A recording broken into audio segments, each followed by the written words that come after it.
Bueno, ya han pasado algunas horas desde la extensa interpelación que tuvo lugar a la ministra de Educación y Cultura, la doctora María Julia Muñoz, y tenemos aquí a la diputada nacionalista Graciela Bianchi, miembro interpelante. Y pasadas las horas, lo primero que se me ocurre preguntarles, dadas las repercusiones de la extensa interpelación, no sé si decir debate porque no sé si realmente se produjo el tan mentado debate que debe existir en una interpelación. Bueno, ¿cuál es pasando raya, el resultado que recoge la diputada Bianchi? Primero que nada, bienvenida, buen día. Buenos días, ¿qué tal? Gracias por invitarme. Bueno, una de las primeras cosas que estoy sorprendida gratamente es que el programa 2016, que yo cuestioné duramente la interpelación, ya se anunció hoy que queda sin efecto. Siempre sirven las interpelaciones. Obviamente que yo estoy de acuerdo con un artículo que ayer escribió el doctor Botinelli, creo que es, o licenciado, no quiero darle más, con que tenemos que cambiar la dinámica de las interpelaciones. El problema es que el reglamento existe como tal y yo hice una introducción que fue más que una introducción, una puesta, digamos, de 2 o 3 puntos especialmente importantes que para mí había que empezar a discutir sobre eso, no solamente en la interpelación, sino en general con la ciudadanía. Y después lo que hizo, con lo que hizo el Poder Ejecutivo a través de sus 3 representantes y el Consejo Directivo Central, eran 8 personas. No era lo normal, porque tiene que ir todo el CODICEN.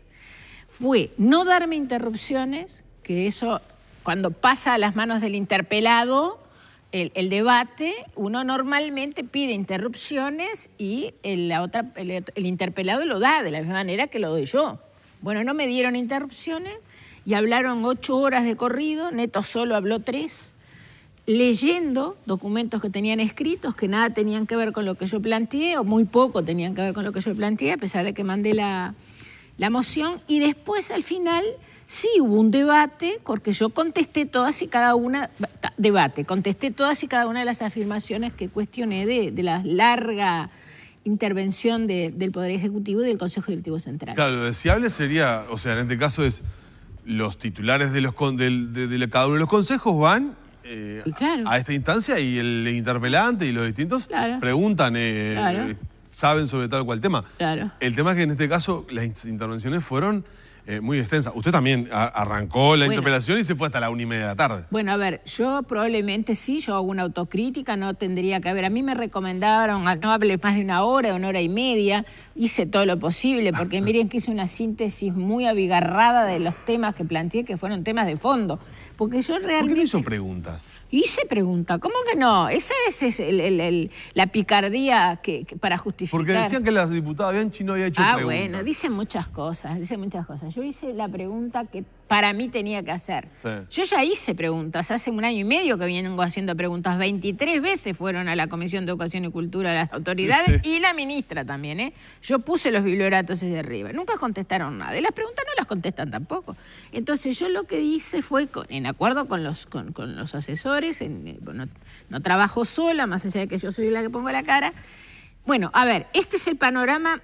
No digo que todo esté mal, eso tampoco yo lo dije. Esto que está muy mal, ¿qué medidas podemos tomar? A partir de mañana todos los técnicos estamos de acuerdo, de todos los partidos políticos, para empezar a mover realmente algo en educación, porque lo que ha triunfado, por decirlo entre comillas, porque perdemos todos, es el statu quo, o sea, no modificamos nada. En consecuencia yo hice preguntas, claro que sí, hice la pregunta más importante que se podía hacer. Y yo después, cuando retomé, además la palabra, lo que pasa es que era de madrugada, a esa altura. 4 terminó, a 4 de la madrugada. Bueno, yo no tengo la culpa, yo escuché estoicamente como todo el mundo, en relación a lo que yo hablé, fue nada lo que yo hablé. Dieron quórum para sesionar a gatas. Totalmente de acuerdo. A ver, yo no niego la realidad, estoy totalmente de acuerdo. Ahora, yo después contesté, sí, todas y cada una de las cosas que para mí estaban en las afirmaciones de las autoridades que no eran correctas. Bueno, yo lo lamento profundamente, es cierto que fue demasiado, pero no me imputen a mí esa responsabilidad, la verdad. Reitero, yo podría haber hablado 2 horas, pero también es cierto que después me lo iban a hacer igual, porque En política una estrategia que utilizó el oficialismo para dilatar, para no responder. Por supuesto, pero en política no hay ángeles. Antes lo usaban los partidos fundacionales. Eso a mí lo que me molesta es que yo, que milité más de 40 años en el Frente Amplio y lo criticamos siempre, ahora el Frente Amplio lo haga.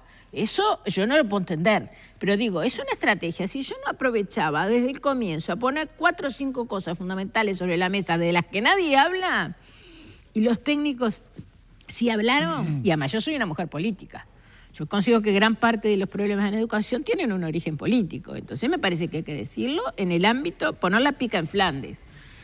Bueno, hubiera sido muy interesante la discusión. Es un tema árido, de educación todo el mundo habla, pero poca gente sabe, pero cuando hay que sentarse a hablar, la cosa ahí se complica. Entonces... ¿Y la ministra sabe de educación?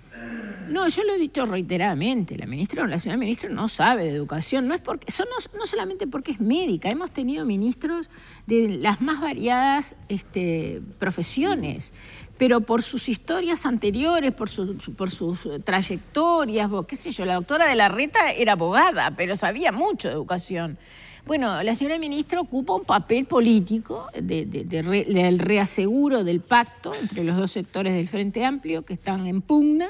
Es solo lo digo por su pasado frente amplista también. Sí. ¿Es solamente por un mantenimiento de cuota o por esa suerte de pacto o es por la personalidad que tiene la ministra que ocupa ese puesto político? Yo lo planteé desde el primer momento y algunos opinólogos o gente valiosa, porque hubo opiniones de todo el mundo y me parece genial, cuanto más valiosa mejor y si me critican mejor.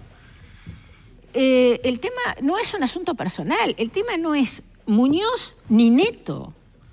Ojalá fuera tan fácil resolver los problemas de la educación y los políticos que traban la reforma educativa desde hace 30 años. Entonces, no son ellos el problema, son quienes los pusieron ahí, que van en representación de las personas que tienen dos conceptos del país y en consecuencia no tienen modelo de educación. ¿Por qué el sociólogo...? Eso, entonces responden, usted está hablando de Vázquez y Mujica. Obviamente, yo diría más que Vázquez trata de surfear. Es el gran responsable, porque la gente que lo votó como presidente lo votó para que ejerza la presidencia. Usted dice que a Neto le atornilló Mujica en ese Pero no lo digo yo, lo han dicho ellos. Ustedes son muy buenos periodistas, lo han leído en titulares de prensa. A Neto lo respalda Mujica. La ministra Muñoz está puesta para enfrentar a los sindicatos. Genial, lo único que no hay que hacer, hay que negociar con los sindicatos lo que les dieron poder ellos, porque las 2 leyes que le dieron poder a los sindicatos de la educación son del 2009. Entonces, después está el sector del Frente Liber Seregni, que no tiene gente en educación, excepto algunas personas, pero que no la conducen, porque ellos se quedaron con la economía, con el Ministerio de Turismo y con el Ministerio de Transporte. Esa es la división. No tenía nada, digo... Pero bueno, el mejor ejemplo, la pregunta que yo hice en sala, o no fue una pregunta, fue una aseveración. Pero sí les pregunté a ellos. Vázquez perdió a los 2 personas que, según él, además, le iban a llevar a hacer el ADN, la reforma y le hicieron el programa del Frente. ¿Cómo los perdió Vázquez? No es el presidente. ¿Cómo cayeron inmediatamente? Pero cayeron inmediatamente. A Mir lo destituyeron, lo cesaron en la confianza y el sociólogo Filguera, en una actitud que lo enaltece como persona, como intelectual, dijo, acá no puedo hacer nada, lo sigue diciendo, ahora formó una fundación que vamos a tratar de trabajar todos, ayudar todos los que realmente nos importa la educación, y cayeron. ¿Ahí qué fue lo que cayó? Ahí quedó demostrado que Vázquez no asume su condición de presidente de la República. Ahora, si la asume, ¿cuál es el riesgo? Y el riesgo es que la mayoría del frente, que es radical, le haga estallar por los aires todo lo demás. Ahora, eso es así. Además tienen mayorías absolutas, que es muy desgraciado en el Uruguay. La verdad, nosotros siempre fuimos un país de acuerdos, de coaliciones.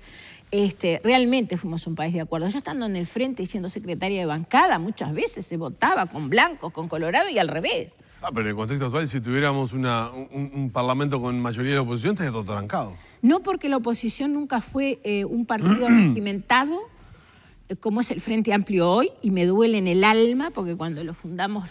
¿Te dice que no funcionaría en bloque? Perdón, ellos funcionan con disciplina partidaria. No, digo la oposición en ese caso. No, es que no se funcionó nunca en bloque. Yo estaba recordando el otro día cuando cayó el ministro Cersósimo en el 70 o el 71, pleno gobierno de Pacheco.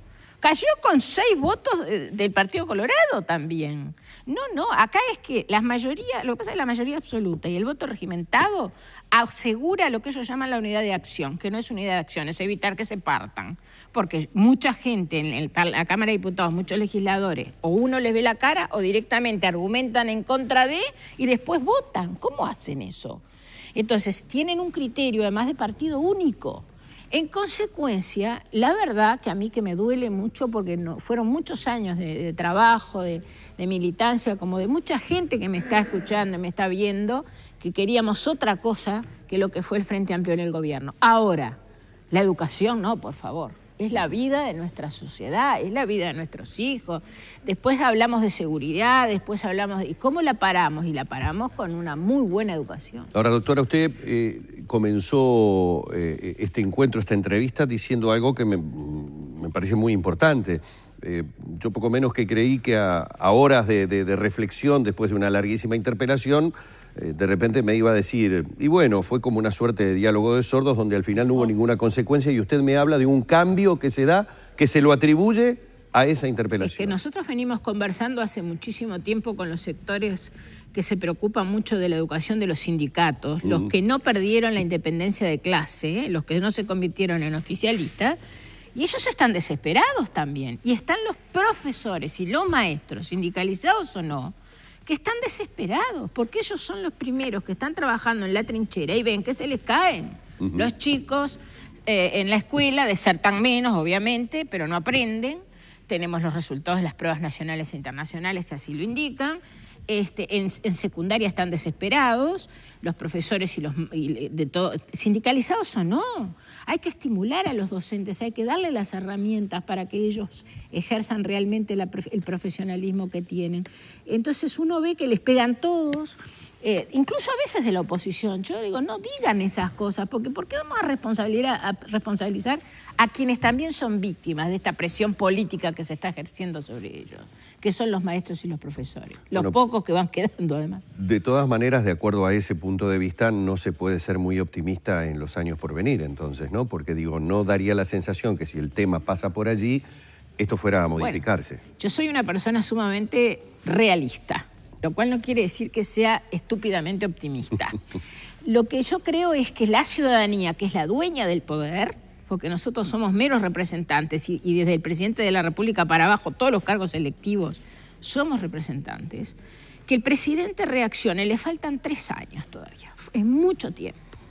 Que se salga de ese iglú en el que se metió, porque los gobiernos de cercanía no es ir a hacer consejo de ministro al interior y tocarle la cabeza a los nenes, decir qué lindo que sos, no. Es decir, bueno, yo soy el presidente de la República, soy el presidente de todos los uruguayos, de los que me votaron y de los que no me votaron. Vamos a recoger el guante de la oposición, en este caso del Partido Nacional, del Grupo Todos, acá estamos los técnicos, acá estamos dispuestos a negociar con los sindicatos, acá estamos dispuestos a hacer lo que tengamos que hacer, por lo menos empecemos a dar señales. Bien, le queremos agradecer muchísimo a la diputada Graciela Bianchi, como ustedes saben, interpelante de la ministra de Educación y Cultura, la doctora María Julia Muñoz, con algunas conclusiones de lo que a horas de esa larguísima interpelación ha dejado justamente este hecho. Muchas gracias por haber... La conclusión es que hay que cambiar el mecanismo de interpelación. Sí. No, la conclusión es que hay que tratar de que no haya mayorías absolutas. Ahí va. Muchas gracias, diputada. Vamos cerrando por aquí el encuentro que hemos mantenido en esta mañana.